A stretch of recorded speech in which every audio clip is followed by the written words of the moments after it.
They tried to sabotage my career. Without realizing I was the one signing their paychecks. Stick around, because what started as betrayal turned into the ultimate power move. And, if you're into stories of quiet revenge and unstoppable success, hit that subscribe button.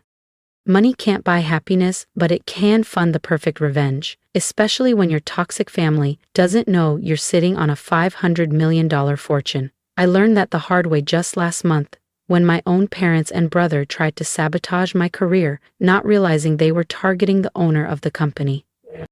I'm Melissa Tran, though in most business circles I go by Mel. Officially, I'm the newly appointed Chief Strategy Officer at Everland Dynamics, a cutting-edge biotech firm based in Seattle. What my family doesn't know? 2 months ago I became the company's majority owner, quietly acquiring shares through a series of discrete transactions using a private trust.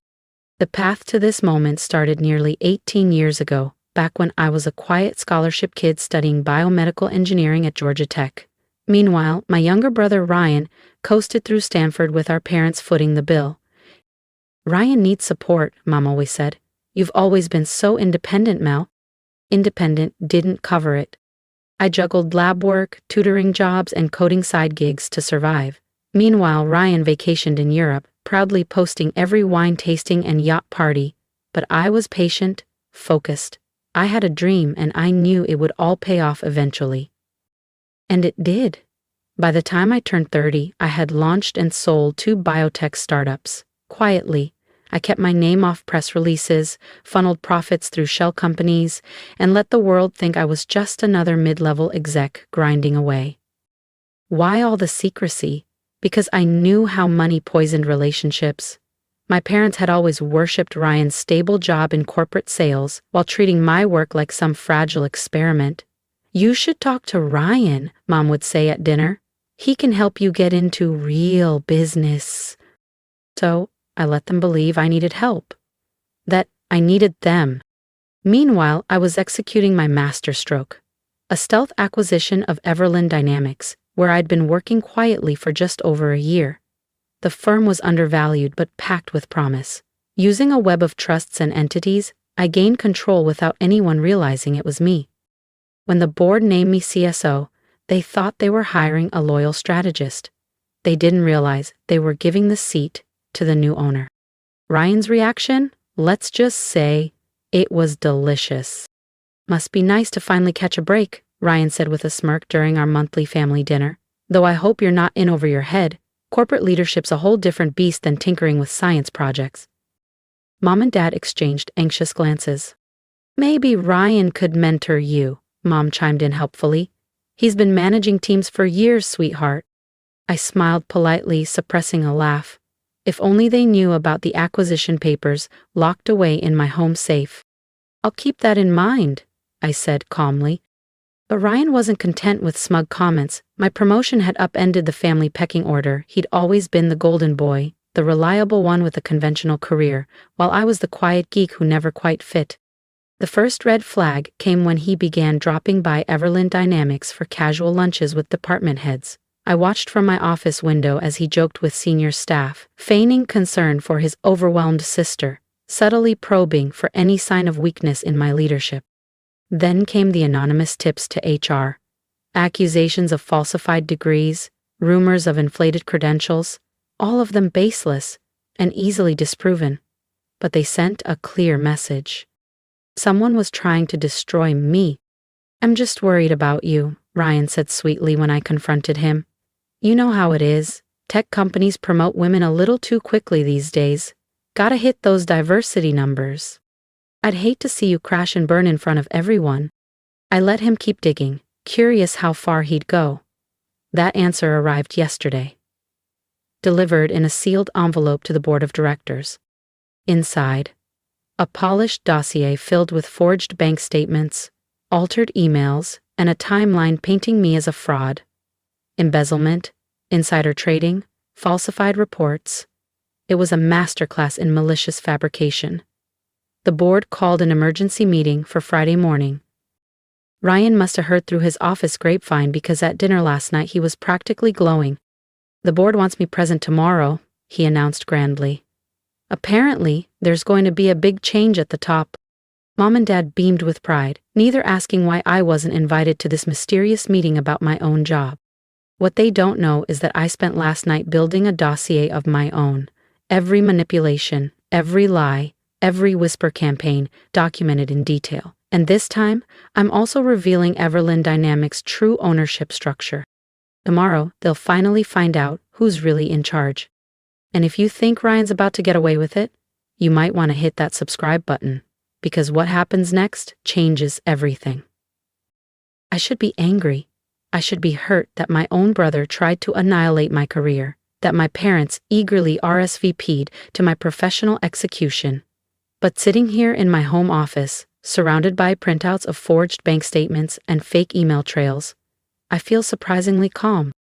Ryan's scheme, twisted as it is, handed me the perfect stage, a rare chance to confront not only his betrayal, but a lifetime of being underestimated, overlooked, and dismissed. Sometimes the best revenge is letting people believe they've won, right until the moment they realize they were never in control.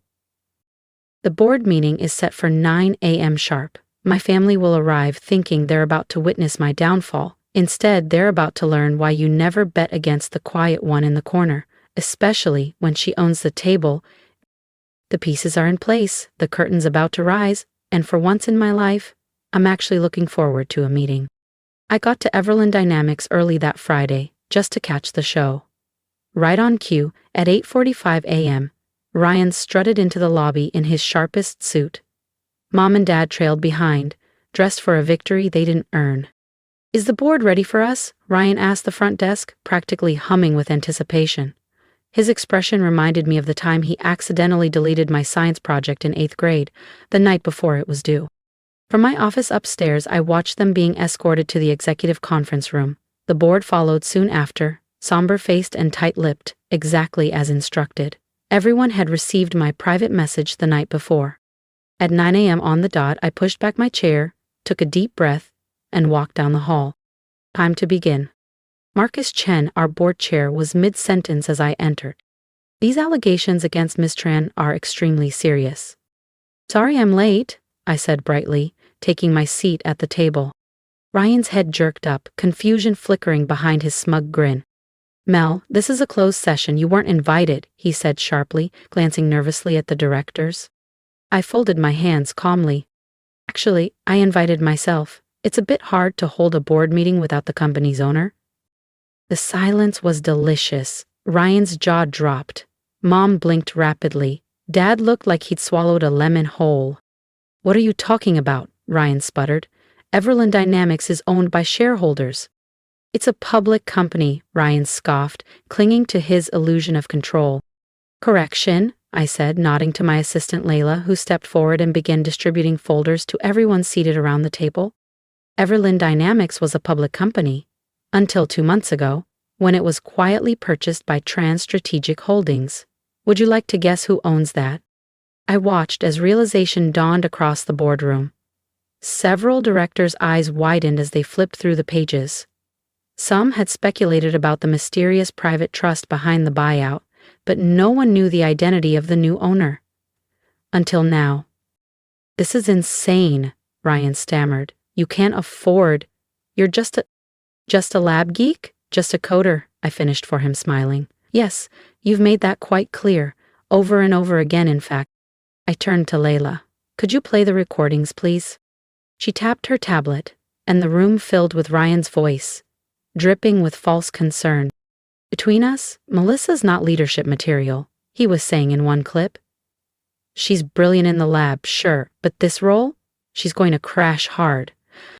Another recording played. "Have you noticed any irregularities in her department's finances? Might be worth a closer look." Every whisper, every manipulation, every false lead, captured and played back like a perfectly timed symphony. Ryan began to sink into his chair, color draining from his face as the room turned cold. "And then there's this," I said, holding up the envelope he'd sent the board. The same one filled with falsified statements and forged documents. Attempted character assassination, fabricated financial misconduct, intentional sabotage of company leadership. Did you really think no one would verify any of this before taking action? I was trying to protect the company, Ryan blurted, his voice cracking. You're not qualified. You've never been the one who succeeds, who wins. You're not the one who deserves to be here, I said quietly. No, Ryan. I'm the one who deserves to expose you for corporate espionage, for manipulating stock perception, for endangering the company's future with lies. Mom's voice finally broke through the silence. Surely you wouldn't ruin your own brother's life? Like he didn't try to ruin mine, I said, turning to her. Like you didn't come here to watch it happen? Dad raised a hand, weakly. We were just supporting Ryan. No, I cut in, you were doing what you've always done, assuming he was the one worth betting on. Then I turned back to the board. I apologize for the theatrical nature of this meeting, I said, rising once more to face the board. But I needed everyone here to understand exactly what we're dealing with. Mr. Ryan Tran has committed multiple serious violations in his attempt to sabotage my role at this company. I paused, letting that hang in the air. His actions have not only targeted me, they've exposed Everland Dynamics to legal and regulatory risk. Marcus Chen cleared his throat carefully. What would you like us to do, Ms. Tran? I took my seat again, folding my hands on the table. First, I want it on record that the board has reviewed and dismissed all allegations made against me as categorically false, based on verified documentation and internal review. Second, I request that a formal letter be sent to Ryan's employer detailing his misconduct, including the audio recordings, fabricated evidence, and attempts at corporate espionage. This behavior should follow him professionally. You can't, Ryan said, his voice cracking. You'll destroy my career. Like you tried to destroy mine? I asked, calm but sharp. The difference is, I have real documents tracing real actions you took, not the forged garbage you sent hoping to frame me. I turned back to the board. Lastly, I want it documented that Ryan Tran and both of our parents are permanently banned from Everland Dynamics property. Any attempt to contact staff or interfere with operations will result in immediate legal escalation. Mel, please, Mom cried, mascara streaking down her cheeks. We're family. I let out a short, cold laugh. Family supports each other. Family cheers your wins. Family doesn't fake documents and spread lies just because they can't handle your success. I pulled out one final folder, my ace. This, I said, sliding it across the table, is the acquisition contract for my first biotech company. Sold it for $50 million at age 27. My second, $180 million, 2 years later. I glanced at Dad. I could have bought that golf club membership you wanted, could have paid for every luxury trip you gave to Ryan like trophies. But I didn't. They stared at the numbers that shattered every narrative they'd clung to. I stayed quiet because I wanted to see who would stand by me when they thought I had nothing. You all failed that test. Ryan had gone pale. You're firing me from my job, he whispered. No, I said softly, your actions fired you, just like you tried to do to me. The only difference? You actually did what you're being accused of. I stood again, gathering the last of my documents. This board meeting is adjourned, I said clearly. Marcus, please ensure all documentation is formally filed and secured. Then I turned to them. Ryan, Mom, Dad. Security will escort you out. Wait, Ryan called out, his voice cracking as I reached the door. Please. I'm sorry. I was jealous. I couldn't handle that you were finally doing better than me. His voice shook. We can fix this, can't we? We're still family. I turned back one last time. Do you know the difference between us, Ryan? He looked up, eyes glossy. When you thought I was struggling, you pushed me down further. When I was succeeding, I kept it quiet to avoid making you feel small. I exhaled. That's the difference between real success and whatever game you've been playing. The next few weeks were interesting. Ryan lost his job. His employer wasted no time once they reviewed the evidence of his sabotage. Word of my success at Everland Dynamics leaked, and suddenly, the same country club crowd that had fawned over my brother started asking about me. Mom and Dad left teary voicemails. Ryan sent handwritten apologies. Even his therapist mailed a letter explaining he was doing the work. I archived them all without replying. 3 months later, I was working late when Leela buzzed my office. "There's someone here to see you, says it's personal." It was Ryan, but not the polished, cocky version I'd grown up with. He looked thinner, older. Hair shorter, no flashy watch, no tailored blazer. Just a plain button-down in a manila envelope. "I'm not staying," he said quickly, raising a hand. "I just need to say something." He stepped forward, placing the envelope on my desk. "This has everything. Passwords, contacts, info I dug up while trying to sabotage you. I'm also sending a letter to the board and my former employer, owning everything. No excuses." I watched him silently. "Why now?" I finally asked. "Because you were right," he said. "I wasn't building anything real, you did, and I hated you for it." He turned to leave, then hesitated. "I'm starting over. Small startup, entry level. No shortcuts this time. I don't expect forgiveness. I just wanted you to know that letting me fail taught me more than our parents ever did by helping me cheat." He reached the door. "Ryan," I called softly. He turned back, hope in his eyes. "Send me your resume in a year." "Not for a leadership role," I said gently, "but if you're serious about earning things the right way, we're always looking for people willing to work their way up." A single tear slipped down Ryan's cheek, but he gave a small nod, collected himself, and left without another word. 6 months later, Everland Dynamics has surpassed even my most optimistic projections. We're developing life-changing biotech solutions, expanding rapidly, and creating hundreds of new jobs across the Pacific Northwest. Something real, something lasting. Mom and Dad still send the occasional message, usually when they need something or want to name-drop their CEO daughter at a dinner party. I keep contact polite but distant. The approval I used to crave so badly, I don't need it anymore.